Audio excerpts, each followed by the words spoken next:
कि अगर आपका 11th बर्बाद हो कि कौन से टॉपिक सबसे ज़्यादा वेटेज वाले होते हैं।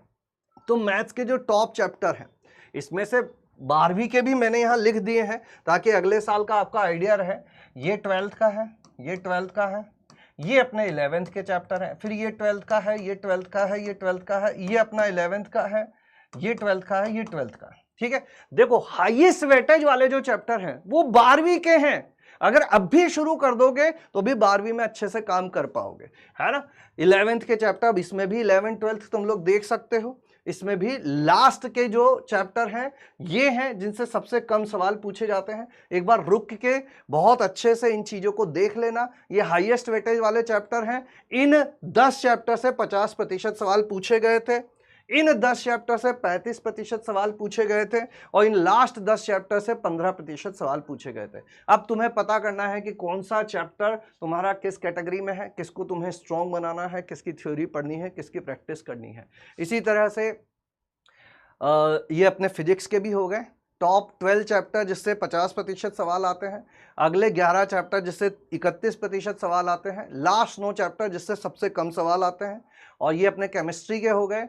टॉप 11 चैप्टर जिससे 50% सवाल आते हैं, अगले 12 चैप्टर जिससे 30% सवाल आते हैं, और लास्ट 10 चैप्टर जिससे सबसे कम सवाल आते हैं। तो आई होप आपको क्लैरिटी मिल गई होगी कि आपको क्या करना है, कौन से चैप्टर आपको छांटने हैं।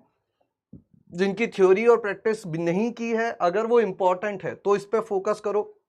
थ्योरी पढ़ ली है, प्रैक्टिस नहीं की है, अगर वो अपने टॉप 10 में है, 11th के चैप्टर है, उनकी प्रैक्टिस करो।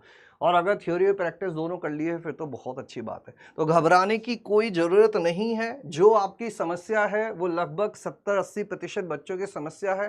क्या बीत गया वो ज़रूरी नहीं है, क्या आने वाला है वो बहुत ज़रूरी है। उस पर अच्छे से फोकस करोगे तभी जहां पहुंचना चाहते हो वहां पहुंच पाओगे। एक बात याद रखना बेटा, जब जागो तभी सवेरा, और हार जब होती है जब मान ली जाती है, और जीत तब होती है जब ठान लिया जाता है। तो हमको ठान लेना है कि हम स्मार्टली पढ़ाई करेंगे, हम पूरा करने के पीछे नहीं भागेंगे। हम ये नहीं सोचेंगे कि मुझे 11th पूरी कंप्लीट कर देनी है। 11th में जो गलतियां की उन्हें नहीं दोहराना है। सबसे बड़ी गलती होती है प्रैक्टिस ना करने की, क्योंकि ये चैप्टर्स, ये एग्ज़ाम जो है वो प्रैक्टिस ओरिएंटेड होता है। तो ये सारी चीज़ें आपको 12th में हम लोग करवाएंगे, साथ में 11th की बहुत सारी चीज़ें करवाएंगे। इस बार हम लोगों को कोई कमी, कोई गुंजाइश नहीं छोड़नी है। चलिए इसी के साथ आज की इस सेशन को समाप्त करते हैं। आई होप आपको कुछ पॉजिटिव इनपुट्स इस सेशन से मिले होंगे। कमेंट्स में बताओ कि आप कौन से चैप्टर आपके किस कैटेगरी में है, कितना % आपका 11th रेडी है, कितना स्कोर आप टारगेट कर रहे हो, और क्या आप लोग 12th में मचाने के लिए रेडी हो। चलिए